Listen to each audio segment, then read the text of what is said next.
25 experts, 4 exhausting days, and a billion-dollar merger hanging by the thinnest thread. Just as the company stood on the brink of withdrawal, a black woman walked in and reshaped their fate in a way no one could have imagined. Before we go back, let us know where you're watching from, and subscribe because tomorrow I've got something extra special for you. 25 experts, 4 grueling days, a billion-dollar merger hanging by the thinnest thread. And just as Thorne Innovations teetered on the precipice of withdrawal, a woman her hands calloused from chemical solutions, a daughter's laughter echoing in her heart, stepped into the colossal atrium. Her gaze swept over the gleaming display, and with a single profound insight, she redefined the very future of artificial intelligence. She believed herself to be unseen. But Julian Thorne, the industry's most stoic and formidable CEO, was watching, and what transpired next reshaped their destinies irrevocably. Before we delve into this saga, tell us where in this vast world are you experiencing this unfolding narrative, and upon its conclusion, we invite your rating from 0 to 10. Let us begin. 4 days, 22 disheartened specialists, 7 emergency convocations, and an exorbitant sum of $700,000 in consultation fees, all culminating in what precisely a digital quagmire across the primary holographic display. Julian Thorne's voice, sharp and crystalline, cleaved through the tension-laden atmosphere, reminiscent of a diamond slicing through solid ice. No one dared to utter a sound. Rows upon rows of esteemed engineers sat in an unnerving quietude, droplets of perspiration glistening at their shirt collars. The immense panoramic display dominating the heart of the executive sky lounge pulsed with vivid failure charts, crimson lines of code descending like a cataclysmic digital cascade. "You have precisely 7 minutes," his voice resonated devoid of inflection. "I demand a substantive solution, not merely another contrite apology." His bespoke Italian leather shoes clicked once a solitary punctuation mark on the polished marble floor before he pivoted and departed. The sound of the automated door, a barely perceptible hiss, sealed off the room, leaving behind the acrid tang of burnt coffee and collective apprehension. Beyond the shimmering glass partition, a woman knelt, carefully collecting a discarded sterile wipe. She was clad in a practical, utilitarian charcoal jumpsuit standard issue for biosafety compliance technicians, with inexpensive utilitarian earbuds, one casually dangling, the other nestled discreetly in her ear. Yet her attention was not consumed by the refuse. Her focus was singularly affixed upon the grand display, where a complex algorithm shimmered, confronting her like an enigmatic riddle awaiting its profound unraveling. Simone Dubois, 39 years old, a devoted single mother fulfilling the arduous night shift as a biosafety compliance technician for Thorne Innovations. What remained largely unbeknownst to all was her past. She had once pursued advanced theoretical AI at Caltech, graduating with highest honors, until life, in its relentless impartiality, presented her with challenges far more formidable than any academic examination: the sudden tragic loss of her beloved partner and the sacred, all-consuming responsibility of nurturing her brilliant daughter. Inside the hushed confines of the executive sky lounge, the ambient lights still glowed, a testament to the lingering problem. The last disheartened team had finally conceded defeat. Simone, with a quiet dignity, entered, setting her specialized cleaning equipment gently to the side. The panoramic display stretched across the curved wall, resembling a battlefield where equations lay mangled and logic loops twisted in chaotic disarray. She instinctively reached for a microfiber cloth, intending to meticulously cleanse the surface, and then paused. "Wait just a moment," she murmured, her dark eyes narrowing imperceptibly. She tilted her head, a gesture of profound contemplation. Something within the mathematical framework felt profoundly amiss, not in a strictly academic sense, but on a deeply intuitive level. They were quite simply attempting to apply a rigid linear paradigm to an inherently fluid, non-linear behavioral system. A nascent error indeed, a perilous misstep in the custody of inexperienced hands. She deliberately selected a vibrant crimson marker. With meticulous precision, she delicately expunged a crucial segment, then with fluid strokes delineated a graceful sigmoid curve. Her finger traced a circle around 2 inadvertently swapped variables, and with a decisive motion, she underscored a subtly misweighted node. Having completed her silent work, she stepped back, crossed her arms, and offered herself a single validating nod. They have been approaching this particular challenge from an inverted perspective, and you, it seems, believe you possess the correct methodology. The voice that materialized behind her was unnervingly calm, yet imbued with an unmistakable undertone of steel. Simone turned slowly. Framed within the grand doorway stood Julian Thorne, the chief executive officer of Thorne Innovations. He was impeccably tailored in a dark, austere suit, his hair meticulously combed into a sharp, almost architectural style, and his eyes, those piercing orbs, meticulously assessed every facet of his surroundings, every individual within his purview. I was not intending to interfere with anything, Sir Simone quickly clarified, her voice a soft, apologetic murmur. I merely observed a subtle anomaly. So you are engaged in the meticulous task of sanitizing our surfaces, and simultaneously, you are presuming to correct an algorithm valued at over $200 million.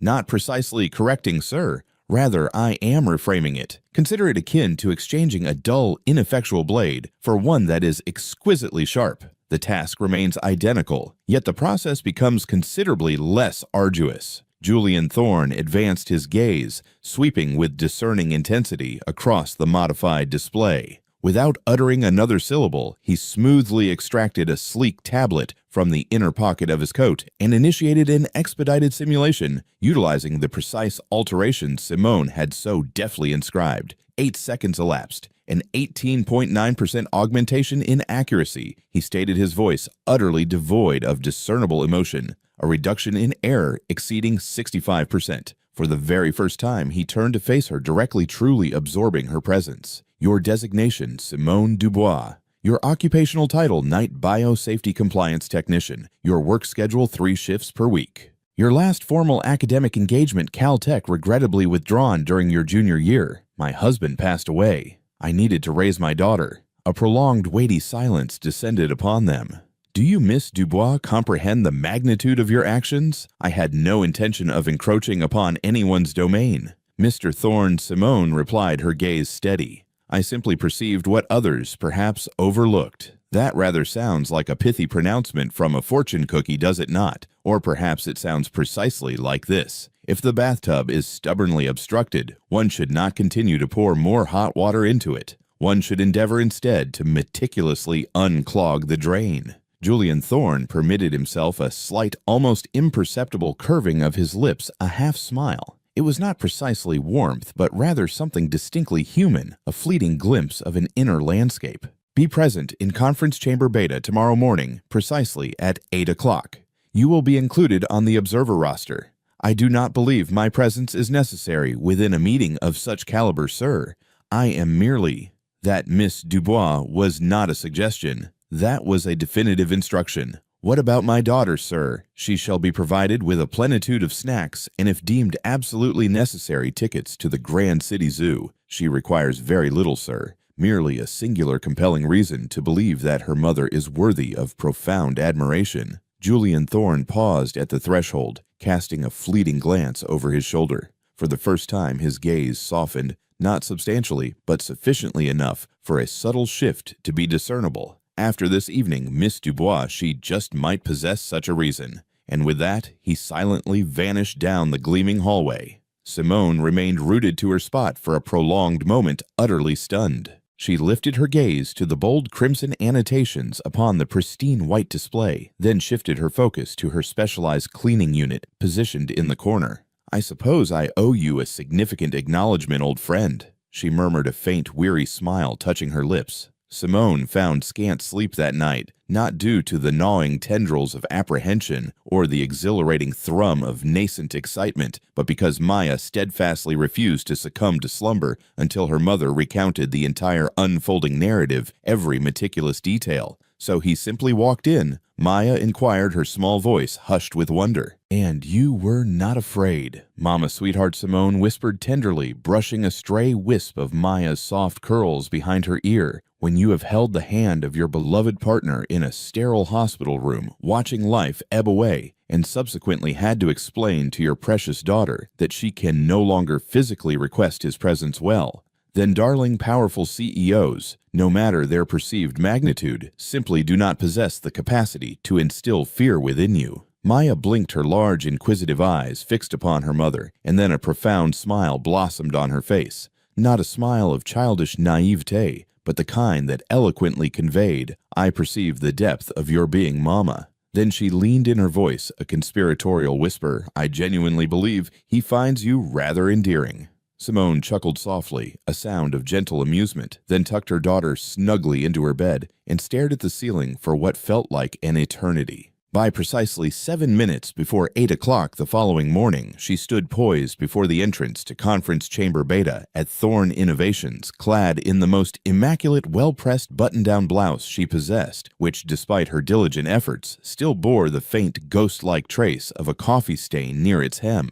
Her worn yet cherished satchel was slung casually over one shoulder, containing within its depths a new notepad, a sleek mechanical pencil, and a carefully folded drawing. Maya had meticulously crafted a stick figure, one hand clutching a small, detailed cleaning implement, the other poised to unleash a vibrant lightning bolt. Inside the bustling confines of the room, impeccably tailored suits circulated with a palpable hum of nervous energy around a central holographic display, akin to moths irrevocably drawn to a luminous flame. Intricate diagrams illuminated the expansive walls. Charts, granular data points, and complex projected timelines shimmered with quiet intensity. The air itself was redolent with the stark scent of corporate stress commingled with the crisp aroma of peppermint breath mints. And then he entered. Julian Thorne.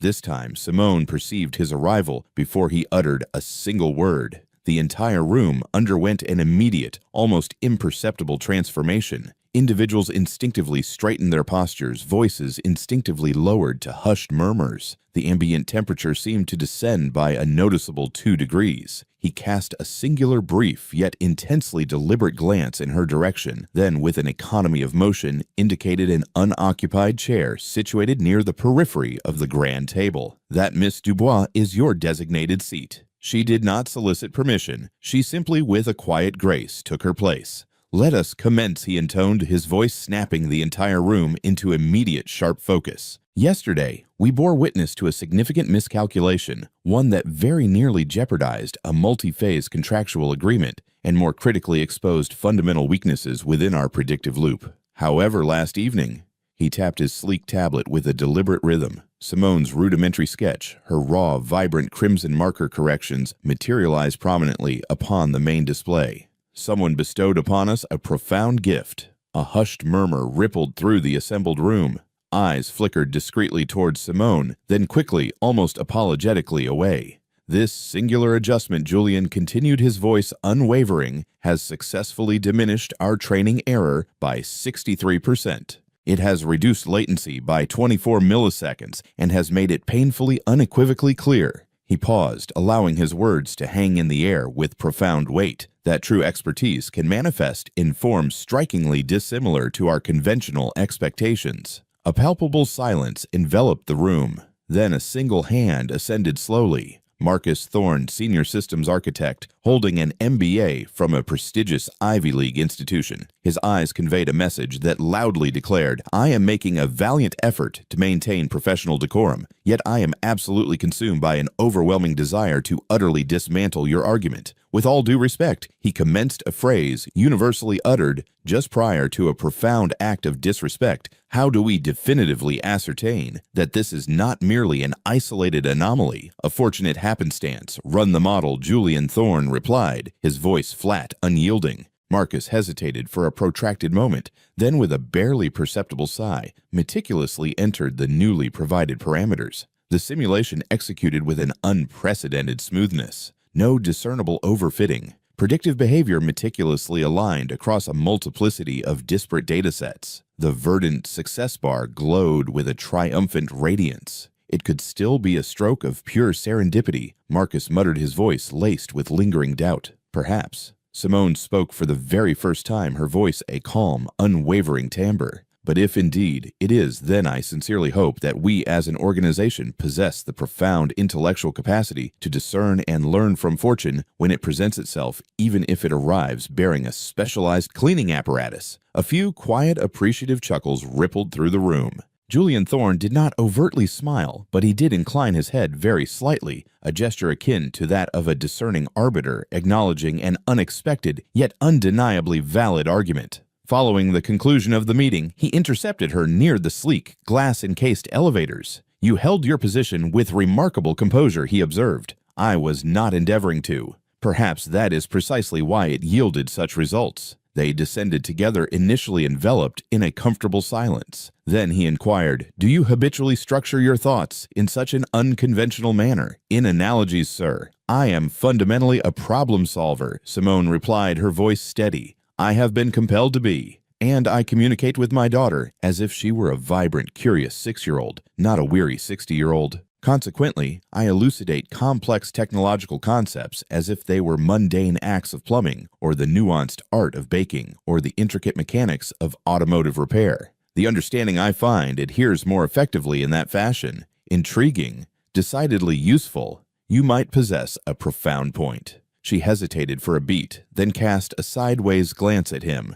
"Do you, sir, habitually engage in discourse in such a fashion? In what fashion, Miss Dubois? As if you are presiding over a formidable courtroom rather than merely partaking in a convivial conversation." For a beat, he remained utterly silent. "I manage what is within my sphere of control," he finally articulated. "Even conversations, and indeed, especially conversations, Miss Dubois." They stepped into the grand echoing lobby. "I do not engage in casual exchanges, Mr. Brooks," he stated flatly. "Then Mr. Thorne," she responded, permitting herself the faintest, almost imperceptible grin. "I am likely your most formidable quandary." Perhaps he murmured, his gaze distant. "But you did undeniably resolve a colossal quandary last evening." That afternoon, Simone returned to her prescribed shift, once again, clad in her standard uniform, once again, accompanied by her specialized cleaning cart and solutions. Yet, and subtle transformation had occurred. Individuals now offered her deferential nods as they passed her in the gleaming hallways, not solely the eager interns, but even the senior engineers. One even offered a quiet, astounding work, Miss Dubois, in a tone utterly devoid of sarcasm. And Maya had meticulously crafted a new drawing. This particular rendition depicted her mother standing resolutely beside a towering man in a dark, impeccably tailored suit. The accompanying caption, rendered in childlike scrawl, confidently proclaimed "Mama plus Lightning Boss =, the bestest team ever." Meanwhile, within the austere confines of his executive office, Julian Thorne stood in solitary contemplation at the massive panoramic window overlooking the sprawling metropolis. A formidable storm was steadily gathering on the horizon. He felt no disquietude. He tapped his tablet, summoning Simone's simulation onto the screen once more, observing the undulating line smooth out again and again into an elegant, predictable order. No formal degree, no hierarchical position, no pre-approved permissions. He whispered to himself, a profound sense of awe in his voice. A soft rap resonated at his office door. It was Eleanor Vance, his long-serving chief technology officer, a woman in her early 50s, fiercely loyal, refreshingly blunt, and quite possibly the sole individual within the entire corporation who dared to address him without the slightest pretense of filtering her thoughts. That biosafety compliance technician has certainly ignited a fervent discourse amongst the staff. Sir Eleanor stated, her expression unreadable. "Let them engage in their discussions. Do you genuinely believe she possesses more untapped potential within her, sir? I am unequivocally certain of it, Eleanor." Eleanor crossed her arms, a familiar gesture. "You are contemplating granting her access to higher echelons, are you not, sir? I am contemplating listening with significantly greater diligence to voices that do not exclusively emanate from executive boardrooms, Eleanor." Eleanor raised a single skeptical eyebrow. "You have undergone a noticeable transformation, sir. She has demonstrably improved the inherent functionality of the system," Eleanor Julian Thorne stated simply, his voice firm. "No, sir." Eleanor countered, her gaze unwavering. "She has demonstrably improved you." He offered no immediate rejoinder. Instead, he observed the nascent raindrops beginning to trace soft, ephemeral lines across the vast expanse of glass, and for the first time in what felt like a prolonged epoch, he felt no immediate compulsion to resolve anything. Not instantly. The unexpected invitation arrived via an inconspicuous internal email, yet not directly to Simone's designated inbox. It was routed instead to human resources, who in turn diligently printed it, traversed the expansive corporate campus, and presented it to her while she was meticulously scrubbing a persistent coffee spill from the gleaming floor on the third executive level. Your presence has been specifically requested. The young woman from Human Resources articulated, her eyes blinking rapidly as if she herself could scarcely believe the words she was uttering at the executive strategy meeting tomorrow, precisely at 10 o'clock sharp. Simone slowly lifted her gaze from her utilitarian bucket.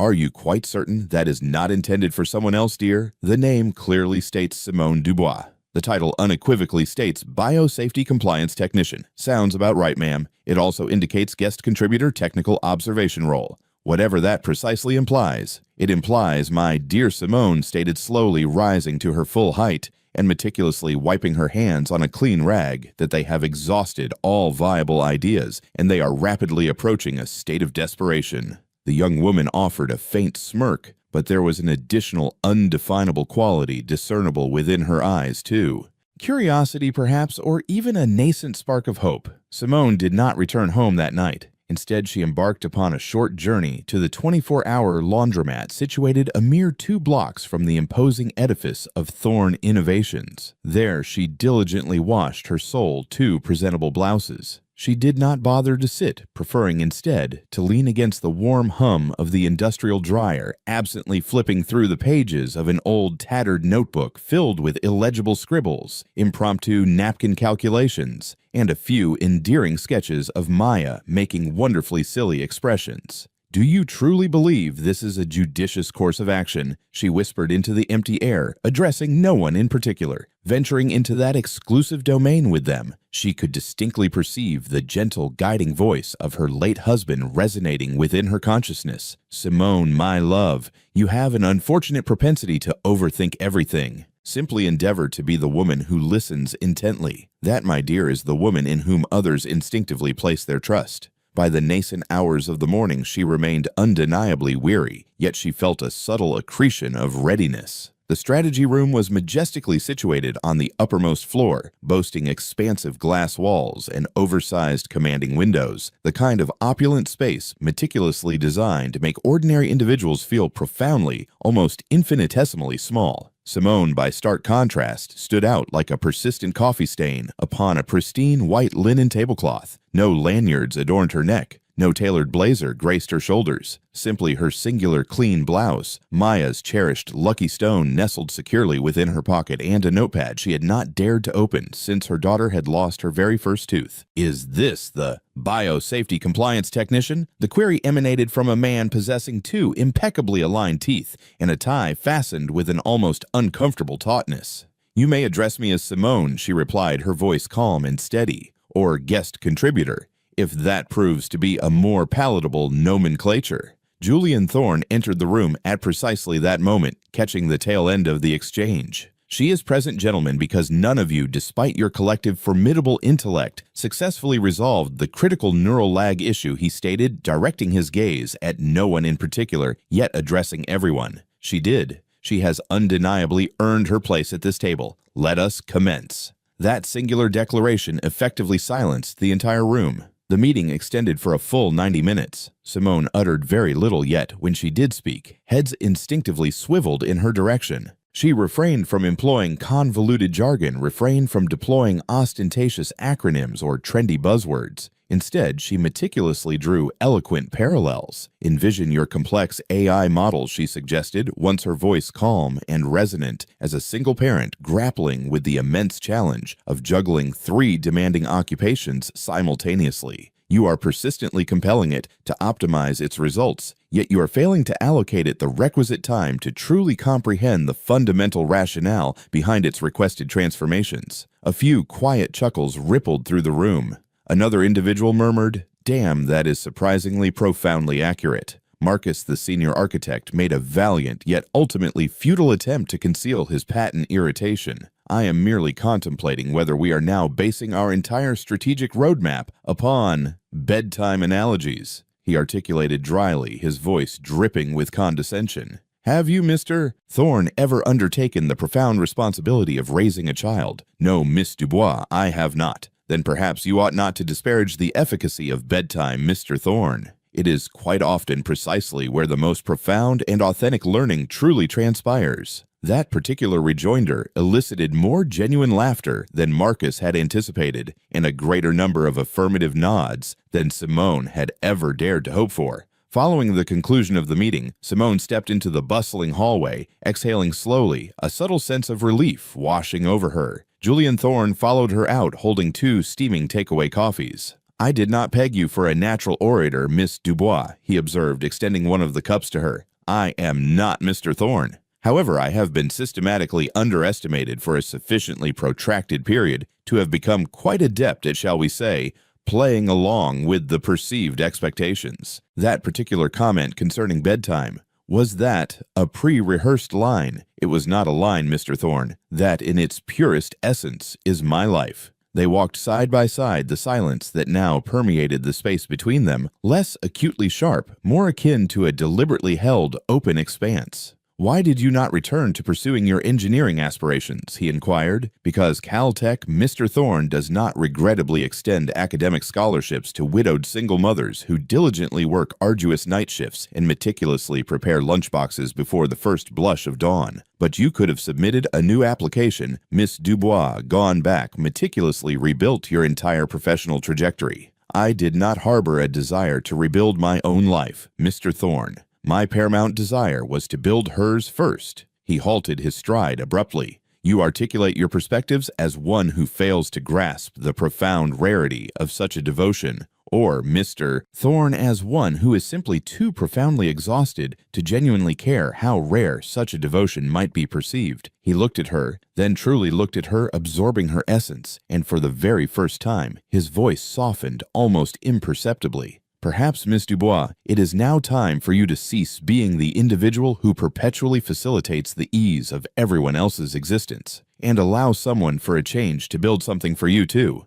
Simone offered no direct response, but her silence was not cold, merely unfamiliar terrain. Later that same day, she returned home to find Maya patiently waiting by the door, a worn shoebox clutched firmly in her small hand. "How was it?" Mama Maya inquired, her eyes sparkling with anticipation. Grown-ups in exceedingly fancy rooms uttering words that held very little true meaning until someone quite unexpectedly mentioned bedtime stories. "So you did tell the mama analogy." "Indeed I did, sweetheart." And no one booed. Maya grinned, her face alight with triumph, then reverently opened the shoebox. Inside rested a meticulously prepared sandwich, 2 vibrant stickers, and a carefully folded piece of paper. "I created a brand new business card for you, Mama," she declared proudly. It read, "Simone Dubois, fixer of things, solver of grown-up problems, full-time mom. You conspicuously omitted bio-safety compliance operator, sweetheart. I upgraded you, Mama." Meanwhile, at Thorne Innovations, Marcus Thorne stood rigidly in Julian Thorne's office, his arms conspicuously crossed. "You are elevating her far too precipitously, sir," he asserted, his voice taut with disapproval. "No, Marcus, I am merely recognizing inherent value when it presents itself. She does not possess an understanding of corporate structure. She lacks the appropriate credentials, sir. Neither did Steve Jobs when he initially commenced his endeavors, Marcus. Credentials did not meticulously write that groundbreaking code. Profound insight did." Marcus clenched his jaw, a muscle visibly twitching. "What is the true underlying motivation here?" "Julian, are you genuinely promoting talent, or are you in pursuit of something entirely disparate?" Julian Thorne's eyes did not so much as flinch. "Allow me to pose a query to you, Marcus. When was the last occasion upon which you genuinely surprised yourself?" She, Marcus, surprises herself every single day, and she does not even deign to label it as ambition. She labels it as survival. Marcus departed without uttering another word. Julian Thorne slowly sat down, opened his sleek laptop, and once again stared intently at the simulation results. Not because he required additional confirmation, but because they served as a poignant reminder of something he had almost tragically forgotten. Clarity. Something Simone Dubois brought into even the most obtuse of rooms entirely without deliberate intention. It commenced with an unexpected voicemail. Simone listened to it 3 times over before definitively concluding that it was unequivocally not an elaborate prank. "Miss Dubois, this is Celeste from the executive office. Mr. Thorne has specifically requested that I extend a personal invitation to you. This evening, 7 o'clock precisely. A private dinner, Miss Dubois. Decidedly not business. No tie required. Not business." She stared at her phone as if the inanimate object itself might miraculously offer further elucidation. But phones, in their inherent limitations, do not perform such feats. Not when the individual in question is the enigmatic Julian Thorne. She stood outside the Obsidian Bistro, a charming, intimate establishment, discreetly nestled between an artisanal flower shop and a quaint boutique hotel on the more tranquil side of the city. It was precisely the sort of restaurant where the chairs, by deliberate design, charmingly mismatched, and where the servers affectionately recognized the owner's beloved canine by its distinctive appellation. Julian Thorne was already present, seated at a secluded window table, his meticulously styled hair, for the very first time, casually uncombed. Soft, natural waves framed his face, devoid of the customary armor. Simply him. Simone entered suddenly acutely conscious of her scuffed yet comfortable boots and her jacket that had undeniably weathered one too many winters. "You clean up rather well, Miss Dubois," he remarked, lifting his gaze, a faint, almost imperceptible half-smile gracing his lips. "I possess precisely one shirt that is not entirely dreadful, Mr. Thorne. You are currently observing it. Then we are both considerably overdressed for what is definitively not a date, Miss Dubois." They took their respective seats, and for a protracted period, neither uttered a single word. The delicate clinking of glassware, the soft ambient strains of jazz emanating from the corner speaker, and the comforting aroma of freshly baked rosemary bread filled the space where superficial small talk typically resided. Julian Thorne finally broke the profound silence. "Do you comprehend, Miss Dubois, precisely why I requested your presence here this evening? Because you derive perverse pleasure from observing underqualified individuals experience profound panic whilst contemplating extensive wine lists, Mr. Thorne. Because I have not engaged in a genuine, unburdened conversation in 3 years, Miss Dubois. Not one that did not invariably involve quarterly financial reports or impending legal disputes." Simone raised an inquiring eyebrow. "Are you seriously implying, Mr. Thorne, that no one ever inquires about the tenor of your day? They do inquire, Miss Dubois. But their true underlying query is inevitably how my performance may tangibly affect their own." He averted his gaze, his eyes distant, unfocused. "I consume my midday meal at my desk, Miss Dubois. I affix my signature to a greater number of non-disclosure agreements than I do birthday cards. And some days, Miss Dubois, I find myself utterly forgetting the distinct timbre of my own voice, unless it is actively issuing directives." Simone leaned forward, her voice low and direct. "It sounds to me, Mr. Thorne, as though you require the immediate termination of your overly demanding calendar and the urgent acquisition of a highly competent therapist. I attempted that, Miss Dubois. He rather unceremoniously resigned after precisely 2 sessions. And why, pray tell, Mr. Thorne?" he asserted Miss Dubois that I induced in him a profound sense of anxiety. Simone laughed a full, resonant, utterly unfiltered laugh that caused 2 other diners to cast a momentary curious glance in their direction. Julian Thorne looked at her genuinely surprised, then astonishingly joined in.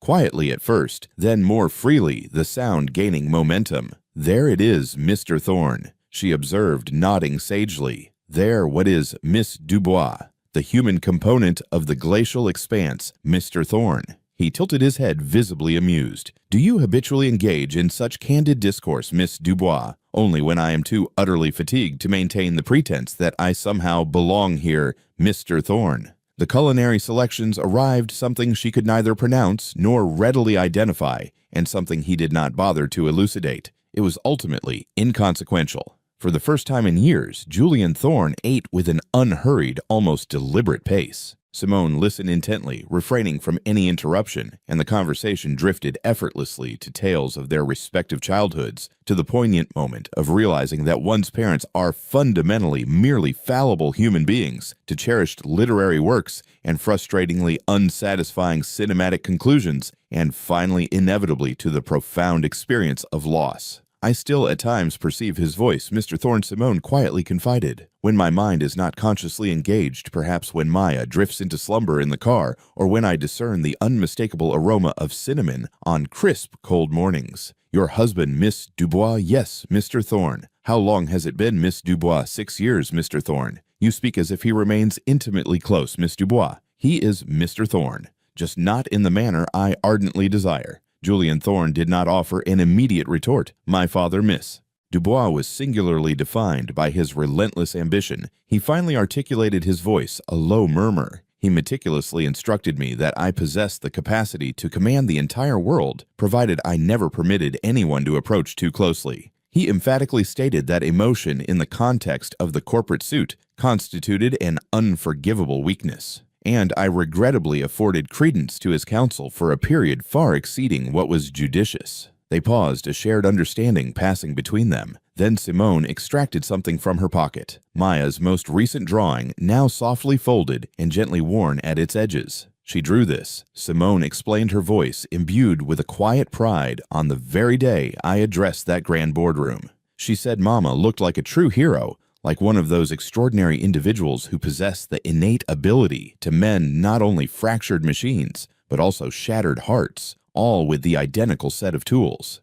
Julian Thorne carefully unfolded the paper, a meticulously rendered stick figure with wild, energetic hair holding hands with a taller figure in heels, both depicted with beaming smiles. A small, almost imperceptible cleaning implement nestled in the background adjacent to a laptop. He gazed at it for a duration far exceeding her expectations. "You know Miss Dubois," he murmured, his voice surprisingly soft. "I have successfully orchestrated multi-million-dollar deals, launched revolutionary products across 5 distinct countries, and stood upon prestigious stages before chief executive officers who visibly trembled with apprehension before I even deigned to speak. And yet, nothing, absolutely nothing, has ever made me feel more profoundly seen than this simple crayon sketch from a little girl I have until now never met." They departed the restaurant sometime after 10 o'clock. The night air was cool, invigoratingly crisp, the kind of air that inexplicably purifies the lungs. Julian Thorne walked a step behind her, then paused beside her modest, sturdy truck. "You still operate this rather antique conveyance, Miss Dubois. It functions dependably, Mr. Thorne, and it is entirely paid off. You would be utterly astounded by the profound rarity of that in this city." He leaned casually against the passenger door. "You are a rather peculiar individual, Simone Dubois.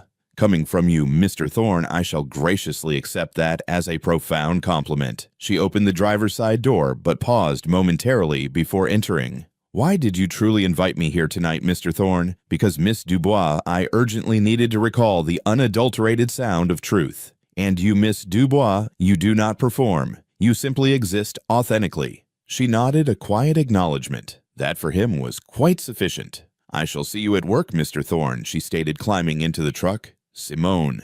He turned back his gaze, questioning. "Yes, Mr. Thorne, I find a certain charm in bedtime stories, Miss Dubois." And with that he turned and silently vanished into the depths of the night, his footsteps the precise clicks of his polished shoes punctuating a sentence neither of them desired to conclude. The following morning commenced in a fashion seemingly indistinguishable from any other. Simone dropped Maya off at her school. Maya embraced her mother with an embrace that was tighter than usual and whispered conspiratorially, "You are radiating Mama. People are truly beginning to perceive it." Simone smiled a genuine, expansive smile throughout her entire commute to work, until she stepped into the towering edifice of Thorne Innovations and immediately felt it, the palpable alteration, the discernible shift in the atmospheric temperature, not in degrees, but in the collective demeanor. Fewer smiles, colder, more guarded glances, and a pervasive silence that felt less like peace and more like suppressed tension tightly coiled beneath the veneer of polite nods. She valiantly attempted to prevent it from unsettling her, but as her hand reached for her ID badge, a security officer, one with whom she had exchanged light-hearted jokes just the previous week, gently yet firmly intercepted her. "Pardon me, ma'am. You have been officially reallocated off the biosafety janitorial roster. Your current clearance level, ma'am, is executive access by direct order of the CTO. I surmise, ma'am, that you have been promoted." The words strangely resonated more like a quiet warning than a genuine welcome. Within the sleek confines of the elevator, Marcus Thorne was already waiting. His tie impeccably straight, his jaw noticeably tighter than usual. "A new designation, I hear," he stated, not bothering to offer even the slightest semblance of a smile. "I was not aware one existed, Mr. Thorne." "Oh, it most assuredly does, Miss Dubois. Special Technical Advisor to the Chief Executive Officer. It must be rather pleasant to circumvent the conventional corporate ladder, must it not? I have circumvented absolutely nothing." Mr. Thorne Simone countered calmly, her gaze unwavering. I have, in point of fact, been ascending for years merely upon a staircase that no one bothered to acknowledge. Marcus stepped closer, his voice dropping to a conspiratorial whisper. Allow me to offer you a piece of unsolicited advice, cleaner lady. These individuals smile to your face solely because Julian dictates it, but they are not genuinely your compatriots. You do not in any verifiable sense belong here. Simone looked him squarely in the eye, her resolve unyielding. If I had waited Mr. Thorne to belong, my daughter would even now be experiencing the gnawing pangs of hunger. I did not embark upon this journey to be liked Mr. Thorne. I embarked upon it to construct something that unequivocally functions. Later that very morning, within the refined confines of the strategy room, the assembled team meticulously reviewed Simone's meticulously articulated optimization for the autonomous response model. Her calculations were impeccable. Her proposed solution was undeniably elegant. Yet the room remained frozen in a palpable stasis. Marcus spoke first. We have diligently recalculated the figures, Julian. Miss Dubois' logic is undeniably sound. However, we are not advocating for its immediate implementation. Julian Thorne looked up sharply, his gaze piercing. Excuse me, Marcus. It remains untested at a comprehensive scale. There is no established precedent. We would be incurring a substantial public relations liability by utilizing code derived from an individual who, with all due respect, does not even possess a conventional college degree. Are you asserting, Marcus, that the underlying mathematical framework is entirely acceptable, but the accompanying curriculum vitae is not? Marcus did not so much as blink. We are a multi-billion-dollar enterprise, Julian. Our discerning clientele do not crave sensationalized biosafety genius headlines. They demand pedigree, Miss Dubois. They demand stability. They demand legacy. The room slowly, hesitantly offered a collective nod of agreement. Simone remained quietly seated, refraining from defending herself, simply observing, much like an individual who has weathered far more formidable tempests and intuitively discerns the prevailing winds. Julianne Thorne's eyes locked onto her. Simone, do you wish to offer a response? She leaned forward, her voice remarkably steady. I comprehend, gentlemen. I am not what you anticipated, and perhaps that inherent divergence fosters a certain level of discomfort. But if the empirical data functions and the systemic efficacy demonstrably improves, then I pose the query, who precisely is exhibiting the unprofessional conduct? The individual actively resolving the problem or the assembled team deliberately ignoring the solution? And if I had entered this room adorned with a Caltech degree and a $1,000 blazer, you would, without hesitation, be lauding this as profound innovation. But because I quite distinctly carry the faint aroma of cleaning solutions and affix my daughter's whimsical sticker to my laptop, you are labeling it a profound liability. A palpable silence ensued. Then, gentlemen, if an individual's inherent value is to be quantifiably measured by the exorbitant cost of their inevitable errors, perhaps it is high time we began to measure value through a fundamentally different prism. The room remained utterly silent. Julian Thorne slowly rose to his feet. We shall proceed with the implementation of the update. Marcus offered no audible objection, but his lingering glare eloquently communicated everything. That afternoon, Simone discovered Julian Thorne on the rooftop balcony. He was gazing intently at the expansive city skyline, his arms crossed, his jacket discarded, his shirt sleeves meticulously rolled. A rather challenging gathering, Mr. Thorne, she observed softly. They are accustomed to predictable outcomes and meticulously polished origins, Miss Dubois. You quite simply are neither. No, Miss Dubois, he conceded. I am accustomed to excellence irrespective of its hidden domicile. They stood in quietude for a brief moment. Then Simone inquired, Why are you contending so fiercely on my behalf, Mr. Thorne? He turned to face her. Because, Miss Dubois, you serve as a poignant reminder of something I once held in profound belief before I traded it for executive board seats and elaborate branding guides. And what, pray tell, might that be, Mr. Thorne? The profound idea that brilliance requires no explicit permission, Miss Dubois. She smiled. That is a rather beautiful idea, Mr. Thorne. A perilous one, Miss Dubois, in the custody of inexperienced hands. So, too, is silence, Mr. Thorne. But silence was precisely what followed. In the ensuing days, Simone perceived a diminishing number of affirmative nods. Conversations abruptly ceased upon her entrance into various rooms. Slack channels to which she had once been routinely copied went inexplicably quiet. Even the engineers who had once sought her advice now meticulously avoided direct eye contact. Only Eleanor Vance, the CTO, remained steadfastly consistent, gruff, unequivocally honest, and profoundly grounded. One evening, as Simone diligently reviewed lines of code in the break room, Eleanor quietly settled beside her, offering 2 cups of dark, robust coffee. "You have quite inadvertently rattled their established equilibrium, Simone." "I had no intention of doing so, Eleanor. You did not need to, Simone. You merely exist authentically. That in itself is perceived as a profound threat. It feels, Eleanor, as though I am being subtly propelled out of a space I never explicitly sought to occupy."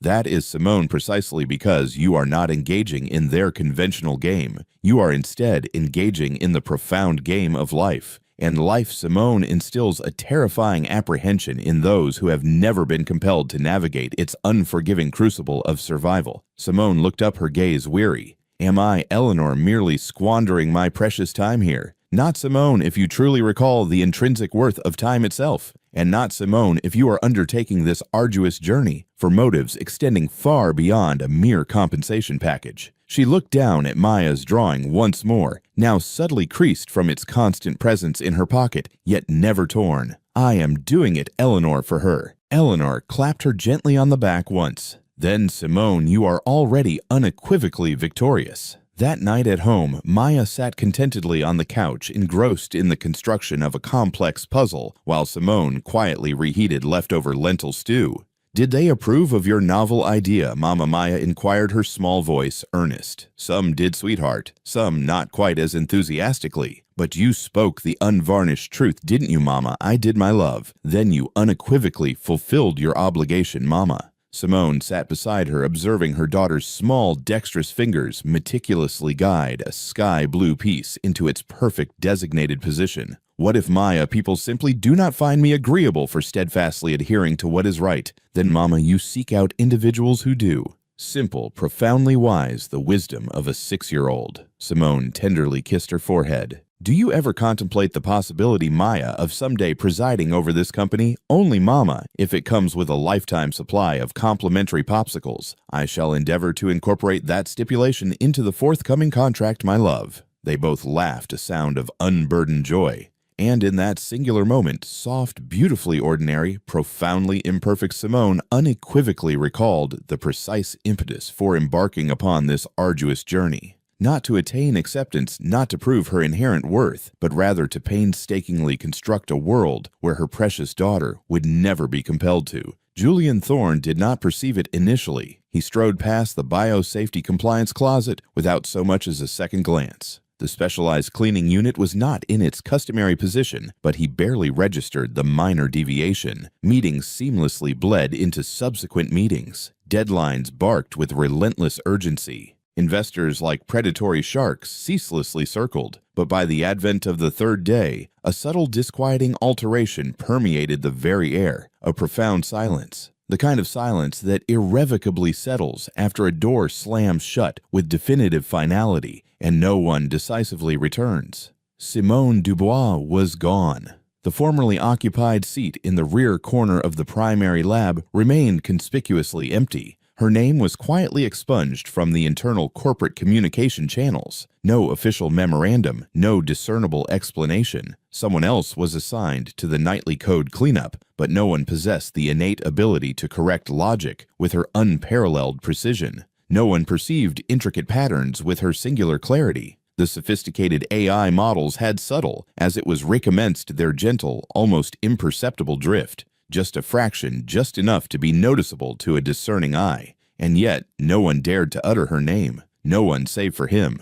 Julian Thorne stood in solitary contemplation upon the observation deck overlooking the bustling testing laboratory below. The floor beneath glowed with the luminous illumination of monitors and the soft, murmurous chatter of technicians. He should have felt a profound sense of satisfaction. The latest software update had successfully navigated all internal testing protocols. The company stock had surged by a healthy 5.1%. On paper, it was an indisputable triumph. but deep within him a pervasive void resonated. He found his gaze repeatedly drawn to the precise corner where Simone used to stand, hands casually in her pockets, head slightly tilted, eyes narrowed as if she could discern the very soul of a line of code, now merely an empty, echoing space. A new cleaner swept silently past, offering no unsolicited input. Of course he did not. He was merely present to clean just as Simone had been until she was not. That night, back within the confines of his executive office, he stared intently at his desk. It was pristine, impeccably organized, as it invariably was, save for a faint, almost imperceptible brown stain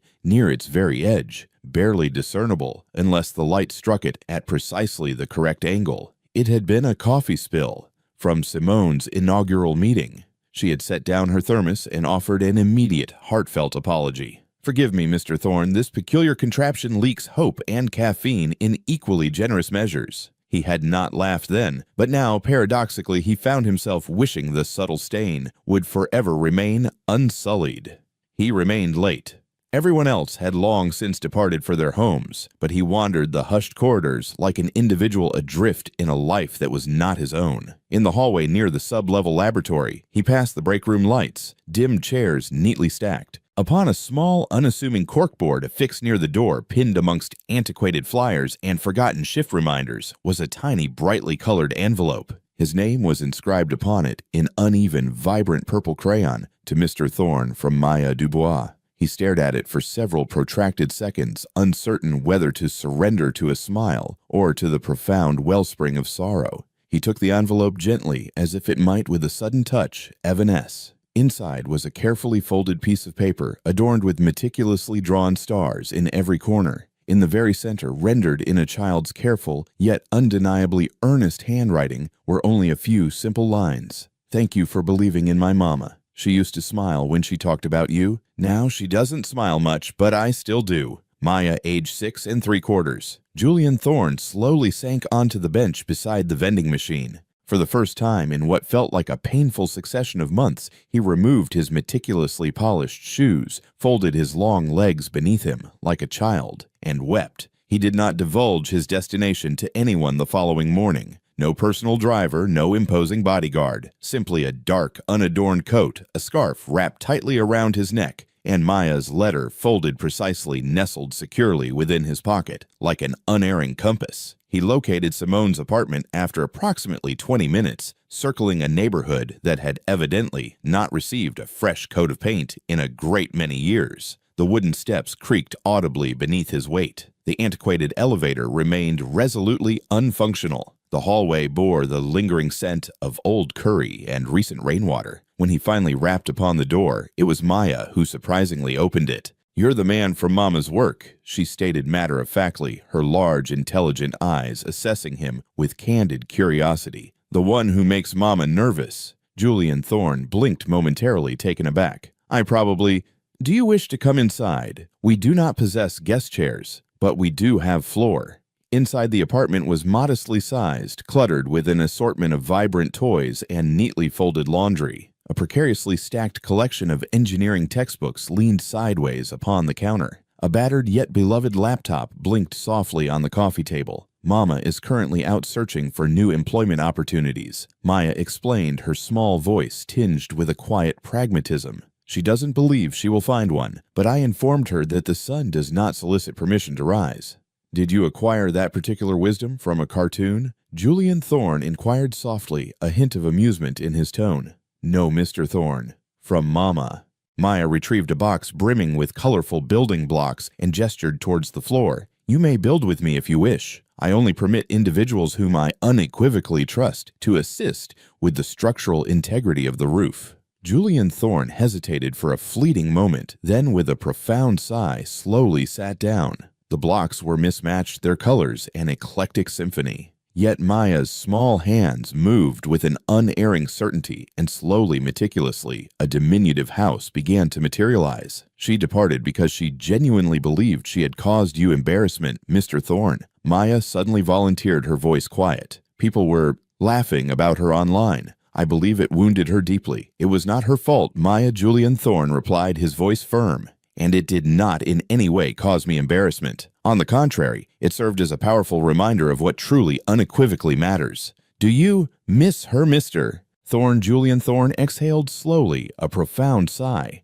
Yes, Maya. And I did not in truth anticipate that I would. Maya nodded sagely and extended a verdant block to him. If you succeed in making Mama smile again, Mr. Thorne, I shall graciously forgive you. Julian Thorne bit back a nascent laugh and almost imperceptibly wiped at the corner of his eye. Deal, Maya. Later, standing by the door, he hesitated for a moment. May I, Maya, leave a message for your mother? The sticky notes are over there.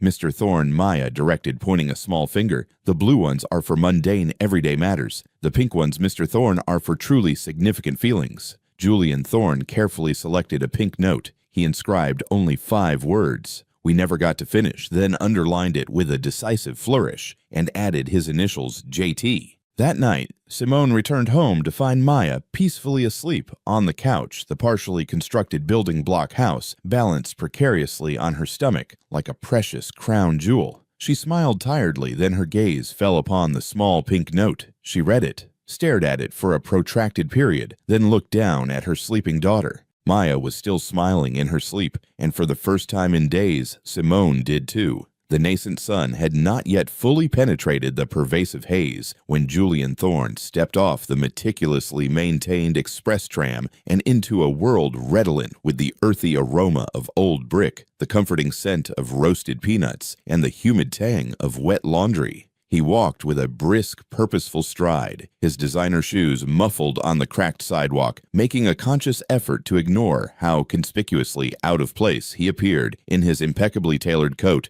and pristine, sharp lines. But this was emphatically not the kind of neighborhood where outward appearances served as currency. Here people engaged in the quiet, unyielding trade of survival. Apartment 3B was situated at the very end of a hallway that amplified every echoing footstep. He knocked once, twice, then paused, followed by the faint, distinctive click of small feet rapidly approaching. The door creaked open, and there she was, Maya Dubois, clad in a glittery unicorn t-shirt and charmingly mismatched socks, her dark curls held back by a whimsical paperclip. Mr. Thorne. The little girl beamed as if they were long-lost Confederates. You came back. Julian Thorne managed a faint, almost imperceptible smile. I said I would, Maya. Mama's not home, Mr. Thorne. She's at the establishment with the exceedingly slow computers and the perpetually grumpy man. Do you wish to come in anyway, Mr. Thorne? Julian Thorne hesitated for a beat, but then Maya tugged gently at his coat sleeve, and the decision was quite simply made for him. We are preparing pancakes from scratch today, Mr. Thorne, Maya declared, marching purposefully into the kitchenette. Well, we were, Mr. Thorne, but then I quite unexpectedly ran out of scratch. Julian Thorne raised a questioning brow. Scratch, Maya. You know, Mr. Thorne, the essential ingredient one requires when the box explicitly states from scratch. I believe it's either like sugar, Master Thorne, or possibly magic. I am still, Mr. Thorne, meticulously investigating the matter. Julian Thorne laughed, a genuine, uninhibited laugh utterly unlike the polite half-smile he reserved for investors who posed inane inquiries. May I be seated, Maya? You may sit anywhere, Mr. Thorne, that is not conspicuously sticky, Maya replied, sweeping her arm dramatically across the cluttered, yet endearing room. I suggest the beanbag, Mr. Thorne. It is only mildly suspicious. Julian Thorne carefully lowered himself onto the beanbag, finding it surprisingly comfortable for an object that appeared to have survived a particularly spirited pillow skirmish. His eyes meticulously scanned the room shelves packed with a vibrant assortment of children's books, a whimsical robot meticulously crafted from discarded soda cans, a cardboard box meticulously labeled Important Inventions in crayon. But it was the wall adjacent to the window that abruptly arrested his breath. A vibrant collage of photographs Maya and Simone at the park, holding aloft gleaming science fair trophies at what appeared to be a hospital, and in the very center, a woman, kind, expressive eyes, a soft, compassionate smile, the very same captivating curls as Maya. That is, Mommy, Mr. Thorne, Maya stated quietly, as if intuitively sensing Julian's prolonged gaze. She departed this world when I was precisely 3 years old, Mr. Thorne. But Mama still converses with her sometimes when she believes I am peacefully slumbering. Julian Thorne's voice caught in his throat. She appears to possess a gentle spirit, Maya. She was Mr. Thorne. Mama said she cherished three things above all others: violent rainstorms, archaic poetry, and the peculiar way he prepared scrambled eggs. That is Maya, a rather poignant list. He ceased preparing eggs, Mr. Thorne, when she passed away, Maya stated matter-of-factly. But he commenced creating robots and intricate games and profoundly imaginative bedtime stories with hidden maps embedded within them. Julian Thorne blinked back the nascent lump rising in his throat. He articulated, Mr. Thorne, when someone's heart shatters, you either permit it to remain irrevocably broken or you endeavor to construct something exquisitely beautiful from its disparate fragments. He truly uttered those words, Maya, indeed, Mr. Thorne, right after we quite accidentally ignited the toaster. It was a profoundly emotional morning, Mr. Thorne. Julian Thorne smiled, his hands clasped tightly in his lap. Maya, he inquired gently, do you comprehend precisely why your mother chose to depart from the company? Maya looked up at him with a gravity far exceeding what any 6-year-old should conceivably bear. She genuinely believed she caused people discomfort, Mr. Thorne, that individuals did not desire a biosafety compliance technician who possessed such a formidable intellect, that they would never discern the fundamental distinction between being merely out of place and being profoundly brilliant, Mr. Thorne. The words struck him with the sharp crystalline precision of shattered glass, clear, incisive, and utterly impossible to disregard. She invariably states, Mr. Thorne, sometimes people experience profound apprehension when the conventionally wrong person turns out to be unequivocally right. Julian Thorne leaned forward, his gaze intense. You articulate your thoughts, Maya, as an individual twice your actual age. That is Mr. Thorne, because I occasionally borrow Mama's heart. She possesses an exceptionally capacious one, Mr. Thorne, but it does at times grow weary. The room descended into a quietude. Julian Thorne reached into the inner pocket of his coat and produced a small, meticulously wrapped box. May I, Maya, present you with something? Maya nodded eagerly. Inside was a tiny USB drive adorned with a whimsical purple ribbon tied around it. It is a game, Maya, Julian Thorne explained. Your mother personally assisted in the meticulous design of its core mechanic. It is not yet publicly accessible. I surmised, Maya, that you might wish to be the very first to test it. Maya's eyes lit up with an incandescent joy. Does it feature dragons, Mr. Thorne? In a manner of speaking, Maya, it features dragons that are entirely unaware of their draconic nature.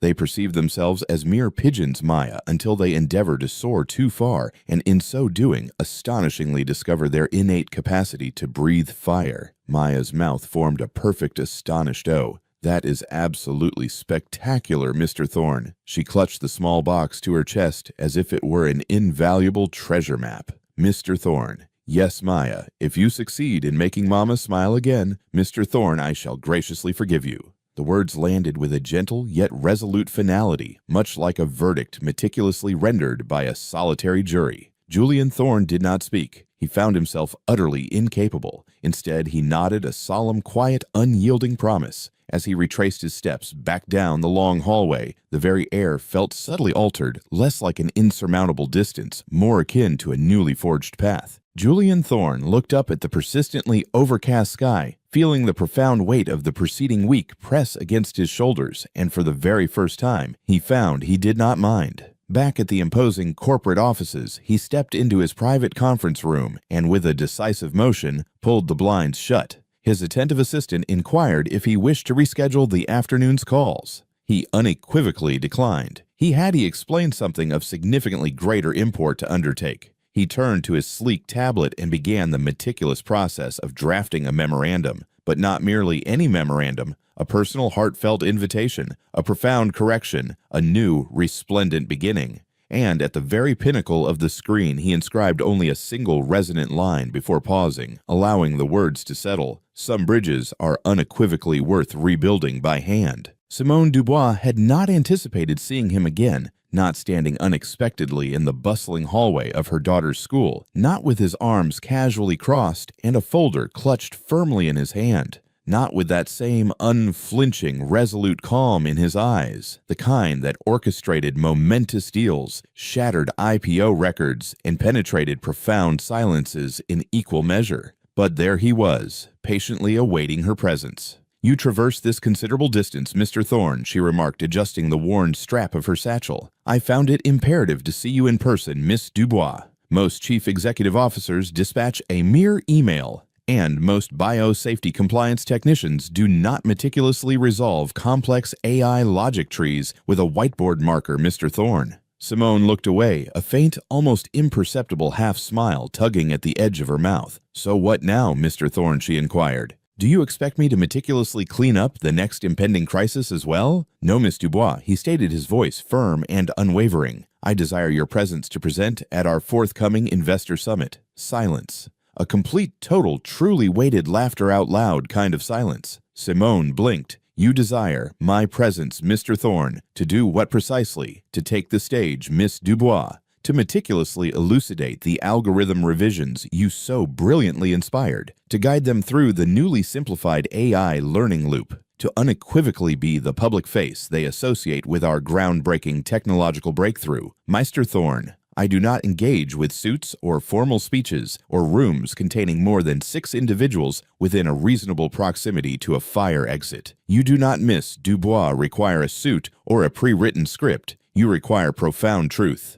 And you possess that, Miss Dubois, in spades." He stepped closer, his demeanor resolute. "When you speak, Miss Dubois, people listen intently. Not because you demand it, but because you have quite simply lived what the rest of us can only abstractly model in code." Simone slowly shook her head, genuinely uncertain whether to surrender to laughter or to succumb to the impulse to flee. "Why me, Mr. Thorne? Because, Miss Dubois, I inadvertently overlooked what this entire company was originally founded upon," he confessed softly. "Not superficial polish, not optimistic projections, but genuine, remarkable people. And if, Mr. Thorne, it all irrevocably goes awry, then it shall go awry with your esteemed name conspicuously attached, not mine." That particular declaration brought her to an abrupt halt. "You are, Mr. Thorne, genuinely placing your own professional reputation on the line for me." "No, Miss Dubois," he stated, his voice unwavering. "I am standing resolutely beside you, Miss Dubois, while you place yours on the line for something you have already profoundly helped to construct." She stared at him for a prolonged moment, then with a quiet resignation nodded. "One condition, Mr. Thorne. Name it Miss Dubois.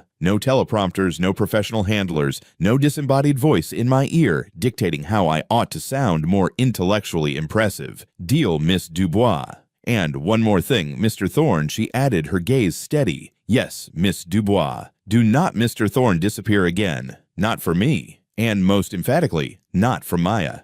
The very air between them subtly shifted. He did not smile, but something profoundly warmer, quieter, flickered within his eyes. "I was not, Miss Dubois, planning to." 2 days later, the Thorne Innovations Annual Investor Summit commenced its proceedings in the Grand Pacific Grand Auditorium. Simone stood backstage, her hands clammy with nascent apprehension, clad in a clean, yet noticeably wrinkled button-up blouse that Maya had vehemently insisted she not tuck in. "You appear to be a genuine magician," Mama Maya had informed her. A rather anxious one, I must confess. The vast room beyond the opulent curtain was densely packed. Hundreds of expectant eyes hushed high-stakes whispers, the incessant clicking of cameras. Simone cautiously peeked out and immediately spotted him, Julian Thorne, at the very rear of the room, standing not seated. His hands were clasped tightly in front of him, as if he were literally holding his breath. She inhaled deeply. "It is merely a room," she whispered to herself, attempting to calm her racing heart. "A remarkably expensive room,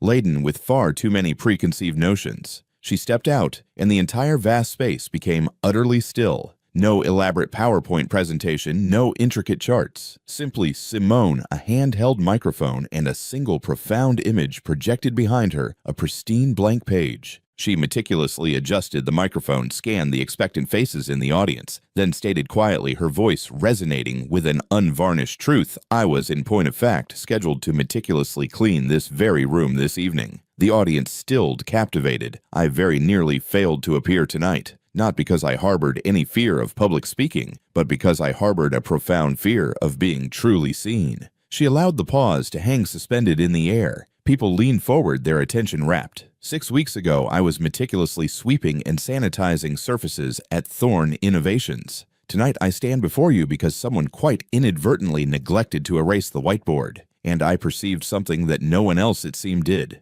She pointed towards the stark blank screen behind her. "That is, ladies and gentlemen, how most people perceive individuals like myself, like this blank, utterly replaceable." She clicked the microphone once. A crude yet profoundly evocative sketch materialized a neural network meticulously drawn by hand, the very same one she had scribbled onto the whiteboard that fateful night. But what if, ladies and gentlemen, the solution is not meticulously hidden within the vast datasets, or the myriad academic degrees, or the opulent corner offices? What if, indeed, it is profoundly hidden within the very people we have regrettably ceased to truly listen to? She began walking with the grounded demeanor of an earnest teacher navigating a classroom, not a presenter striving to make a sale. I am not, ladies and gentlemen, a genius. I regrettably withdrew from Caltech to dedicate myself to raising a daughter who now firmly believes that dragons are merely shy pigeons. Polite laughter rippled through the audience. But I have spent the preceding years meticulously observing the intricate mechanisms of the world when no one precisely is observing it back. And here, ladies and gentlemen, is what I have unequivocally learned. Another click of the microphone.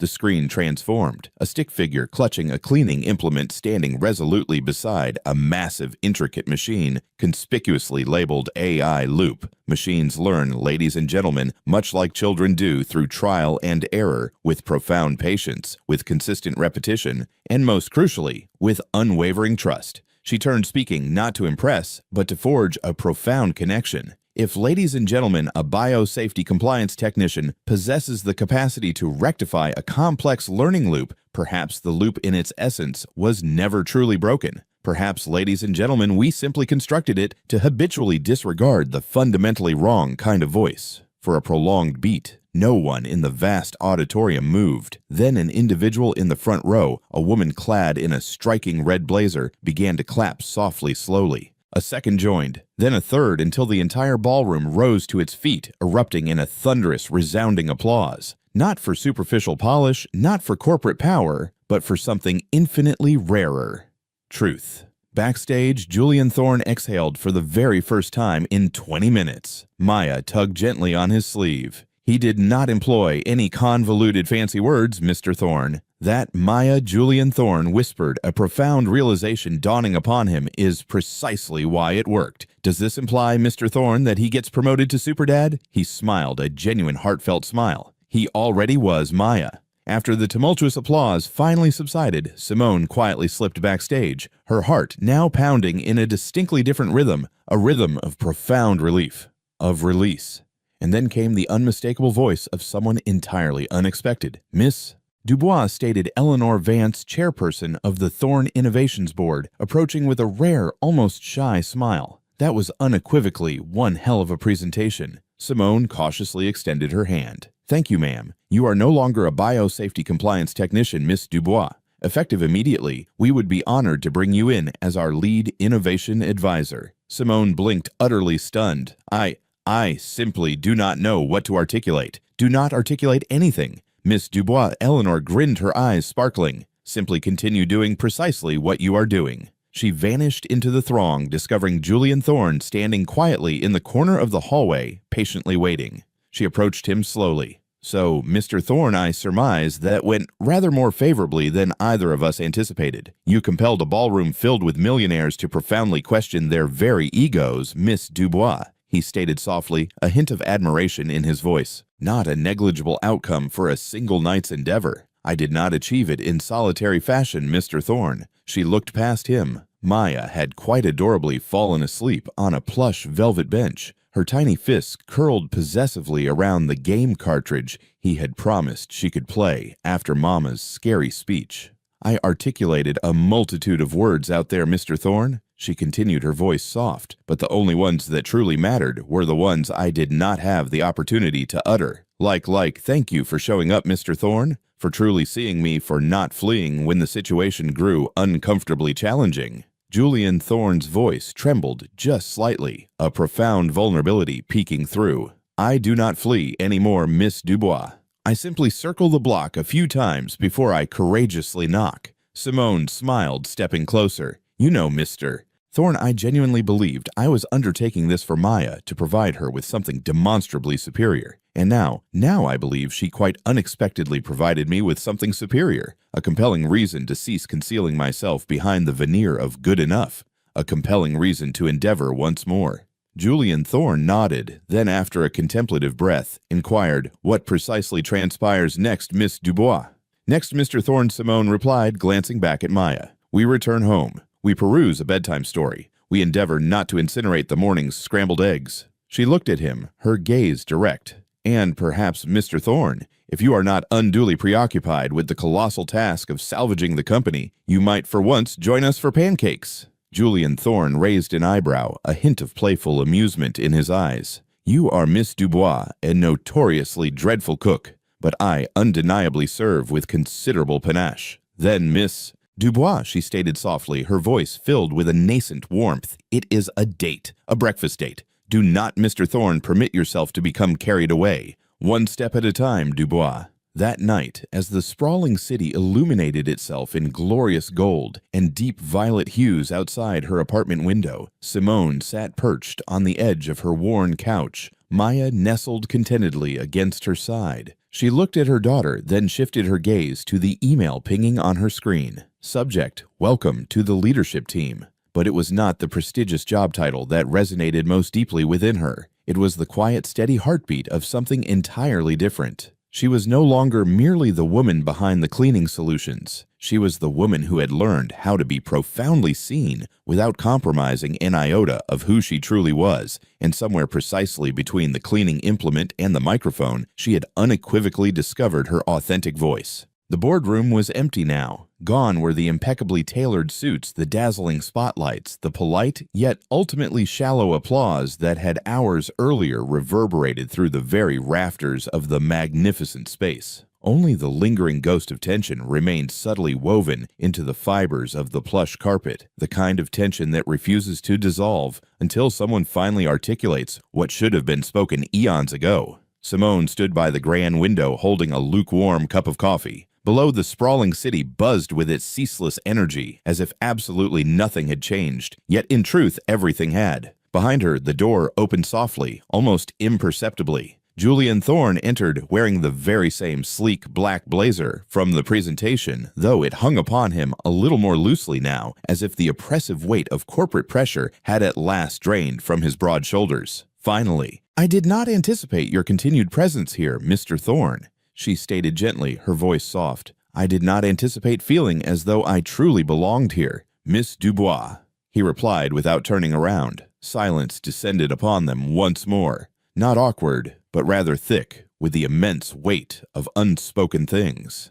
He walked towards the opposite end of the room and slowly sat down at the head of the long, gleaming glass table. The chair squeaked softly beneath his shifting weight. "You were Miss Dubois, undeniably brilliant today," he articulated, his voice a low murmur. "I did not commit a single word of it to memory, Mr. Thorne. That Miss Dubois is precisely what rendered it brilliant." He smiled, finally turning to face her.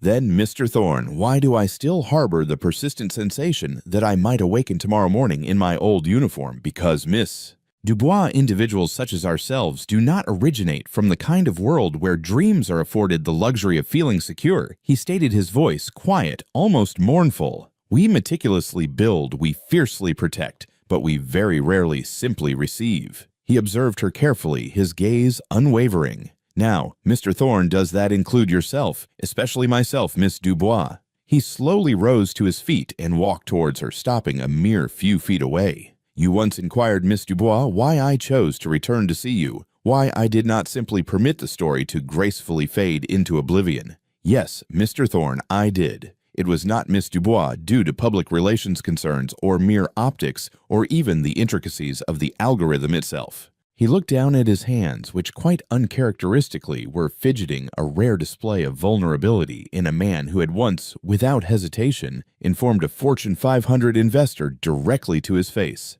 "Either you commit entirely, or you unequivocally remove yourself from my path. I return, Miss Dubois, because you made me experience something I had not felt in years." He offered no verbal response, simply waited patiently, gently. "It was not merely the way you perceived subtle truths within complex code, Miss Dubois. It was the profound way you perceived the entire world, as if broken pieces were not objects to be discarded, but rather raw materials from which to meticulously construct something new, something extraordinary. That is, Mr. Thorne, because I myself am composed of broken pieces, Precisely, Miss Dubois, he whispered, his voice soft with understanding. He stepped closer. Do you comprehend, Miss Dubois, what it is like to spend one's entire existence being consistently the most intellectually acute individual in any given room, and yet still harbor the profound sensation of being utterly, profoundly alone within it? She nodded slowly, a shared understanding passing between them. Do you comprehend, Mr. Dubois, what it is like to deliberately withhold truly good news simply because there is no one with whom to genuinely share it? Every time I brought Maya home a drawing from work that I was genuinely proud of, Mr. Thorne, she recounted, her voice laced with a bittersweet memory, and she would clap her small hands as if I had miraculously cured cancer. He laughed, a soft, full, resonant sound this time. Then quietly, you, Miss Dubois, genuinely frighten me. That particular statement caught her entirely off guard. Why, Mr. Thorne? Because, Miss Dubois, you are not striving to impress me or to mend me or to pursue some elusive ambition. You are simply here. Precisely, Mr. Thorne. And I quite frankly do not possess the knowledge of how to remain still. For a moment neither of them moved, only the soft rhythmic blinking of the city's distant nightlights. Then Simone spoke. Do you comprehend, Mr. Thorne, what I realize tonight? Enlighten me, Miss Dubois. That love, Mr. Thorne, does not invariably manifest itself in grand declarations and flamboyant gestures. Sometimes, Mr. Thorne, it simply presents itself as a man walking into a biosafety compliance technician's hallway and unequivocally demanding answers. He laughed again, a hand covering his mouth, a gesture of profound amusement. I am not, Miss Dubois, particularly adept with subtlety. Good, Mr. Thorne, because I am absolutely dreadful at guessing games. He took a slow, deliberate step closer. I believe, Miss Dubois, I have been, shall we say, falling for you ever since you consciously chose not to erase the marker I inadvertently left on the display. And I believe, Mr. Thorne, I have been, shall we say, falling for you ever since you consciously chose not to apologize for writing upon it. Their eyes locked not with hunger, not with desperation, but with a profound, unwavering certainty. They moved closer gently until their foreheads softly touched, breathing the same unhurried air. Then he whispered, May I inquire about something, Miss Dubois? Anything, Mr. Thorne. Do you believe it is genuinely possible to construct something substantial, something truly real, from something that began quite accidentally by happenstance? She pulled back slightly, meeting his eyes. Some of the most profound stories, Mr. Thorne, commence when someone inadvertently walks into the wrong room. You perceive this, Miss Dubois, as a mere story. No, Mr. Thorne, he stated softly, I perceive this, Miss Dubois, as a pivotal chapter we very nearly failed to have the courage to write. She closed her eyes, allowing his words to settle deeply within her, then slowly opened them again. Promise me something, Mr. Thorne. You name it, Miss Dubois, that if I should, God forbid, unravel again, you will remind me of who I truly am. Only, Miss Dubois, if you promise to reciprocate the gesture when I inevitably forget who I have paradoxically become. She nodded a silent, profound agreement. Deal, Mr. Thorne. They did not kiss, not yet. Instead, they sat down upon the polished floor of that vast, cold boardroom, their backs comfortably propped against the glass, their knees drawn up like innocent children observing distant fireworks. Outside, the city twinkled in slow, hypnotic pulses. This room, Mr. Thorne, is far too ostentatious, Simone muttered softly. We possess the capacity to transform that Miss Dubois. How, Mr. Thorne, bring in more broken pieces, Miss Dubois, more unvarnished truth, more authentic coffee stains. Only, Mr. Thorne, if you personally brew it. He looked at her, a gentle smile gracing his lips. You are not Miss Dubois, what I anticipated. Neither are you, Mr. Thorne. That Miss Dubois is likely precisely why this undeniably works. Probably Mr. Thorne. They settled into silence, once more comfortable this time, a silence imbued with shared understanding. Then Simone whispered almost to herself, I do not desire for this to be a mere footnote, Mr. Thorne. It will not be Miss Dubois. And I do not desire for Maya to perceive that individuals like myself do not possess the right to write their own endings. Then Miss Dubois let us provide her with a new one. Later that night, Simone returned home and discovered Maya still awake, cozily nestled under her blanket fort with a flickering flashlight and a half-eaten banana. Maya blinked at her mother. Did you articulate it to him? Mama, articulate what, my love? That you like. Like him, Mama. Like him. Simone chuckled softly. Yes, Maya, I believe he rather surmised it. Did he like you back, Mama? It is my love looking exceedingly promising." Maya grinned a wide, triumphant grin and turned off her flashlight. "Good, Mama. I was genuinely concerned you would somehow mess it up." "Thank you for the resounding vote of confidence, my dear child. You are most welcome, Mama. Also, kindly endeavor not to incinerate the pancakes tomorrow. He might, come over." Simone chuckled, kissed her daughter's forehead, and gently pulled the blanket around her. As she extinguished the lights, a quiet thought softly permeated her mind. Perhaps some stories in their profound essence do not necessitate perfect, convoluted plot twists. Perhaps all they truly require is the innate courage to embark upon a new beginning. Sunday mornings in Simone's apartment were sacred.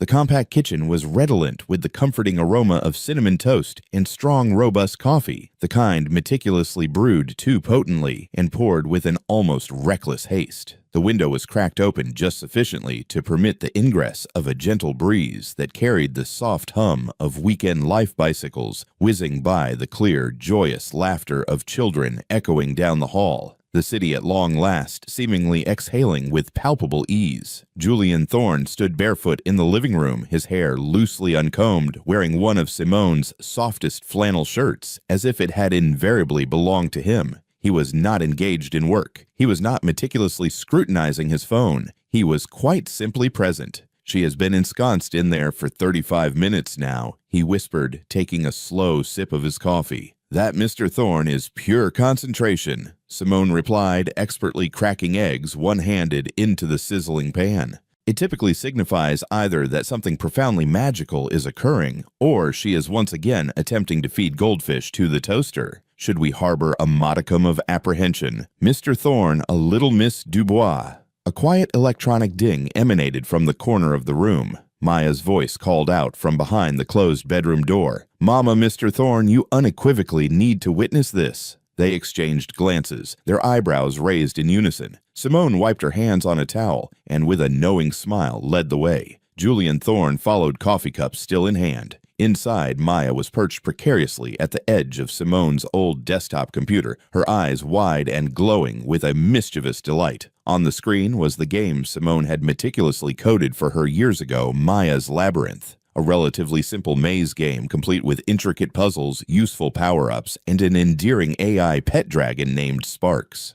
But today, a profound transformation had occurred. A glowing, pulsating update available button blinked invitingly on the screen. "What precisely is this, Maya?" Julian Thorne inquired, his voice soft with curiosity. "It is not for me, Mr. Thorne," Maya whispered conspiratorially. Simone chuckled gently. "Actually, Mr. Thorne, it is." She knelt beside her daughter and clicked the update button. The screen faded to black. A progress bar meticulously filling appeared. Then, pixel by painstaking pixel, an animation began to play. It was not part of the original game. It commenced with a cartoon biosafety compliance technician diligently sweeping a hallway under flickering office lights. A tiny paper airplane, whimsically crafted, flew in and gently struck her in the back. She turned around to discover a man in an impeccable business suit holding out a crumpled sketch of intricate code. Julian Thorne gasped a soft, almost inaudible sound. "Is that—" "Keep watching, Mr. Thorne," Simone said quietly, a profound tenderness in her voice. The cartoon technician carefully took the paper, examined it closely, and then smiled a genuine, heartfelt smile. The music subtly shifted, warm, hopeful, deeply resonant. The animation gradually zoomed out. Suddenly, a small girl burst onto the scene, astride a vibrant dragon who scooped up both cartoon characters and soared majestically over the sprawling city skyline, trailing intricate binary code across the starlit sky like a breathtaking display of fireworks. Then, as they gently descended onto a rooftop under a canopy of shimmering stars, the screen faded to black. A single line of text appeared. "Dear Julian, if you are reading this, press enter." Julian Thorne's hand hovered trembling almost imperceptibly over the keyboard. His voice was barely a whisper. This is genuinely transpiring. You will most definitely want to press enter, Mr. Thorne," Simone urged, a bit sheepish, a soft blush coloring her cheeks. He did. The screen bloomed with a slow, cascading display of cherished photos, whimsical drawings, and profound memories. A grainy security camera image of Simone meticulously scribbling on the whiteboard that fateful night. Maya holding aloft a world's best mama mug, her face alight with an infectious grin. Julian Thorne peacefully asleep on Simone's shoulder during a late-night brainstorming session, all three of them laughing heartily over a pile of pancakes, their hair delightfully messy syrup adorning their noses. And finally, text once more. You restored my voice to me. You perceived the profound value within me before I even comprehended how to demonstrate it. You did not mend me. You walked steadfastly beside me whilst I diligently cultivated my own growth. So now, Julian, I am asking, will you be an indispensable part of our family forever? At that precise moment, Simone stepped quietly behind him, her presence calm, unwavering, holding aloft a small, open box revealing a simple gold ring. No diamonds, no superfluous flourishes. It is not perfect, Mr. Thorne, she stated, her voice soft with sincerity. But neither are we, Mr. Thorne, and that precisely is what renders this profoundly real. Julian Thorne's eyes welled with unshed tears. He turned slowly, gazing down at the unadorned ring, then lifted his gaze to the woman who had once quietly swept hallways in anonymity and now stood radiantly in her own profound light. You did not merely compose a proposal, Simone, he whispered, his voice thick with emotion. No, you meticulously wrote our entire story, and I ardently desire to continue writing it, Simone, with both of you. From the corner of the room, Maya, her arms resolutely crossed, one eyebrow raised in a gesture of profound judgment, declared with unmistakable finality, "Say yes, please. He absolutely cannot prepare pancakes alone." They all laughed, tears and unbridled joy, inextricably entangled in one beautiful, wonderfully clumsy breath. Julian Thorne took the ring, sliding it onto her finger. A perfect, undeniable fit. Yes, Simone Dubois, he articulated, his voice thick with emotion. Yes, 1,000 times over. That evening, the three of them sat out upon the fire escape, observing the sun melt into a spectacular symphony of colors behind the towering buildings. Simone held Julian's hand in one of hers, Maya curled contentedly against her other side. The city buzzed beneath them, a cacophony of life, yet they remained profoundly still. Julian Thorne leaned his head gently on her shoulder. "What, my love, do we tell people?" he inquired softly. "The truth," Julian, Simone replied. "That a biosafety compliance technician irrevocably fell in love with a formidable CEO. That a woman who very nearly surrendered found a man brave enough to steadfastly remain. And that a little girl with a cherished toy dragon made it all miraculously come to fruition." Maya chimed in without opening her eyes. "Precisely that, Mama."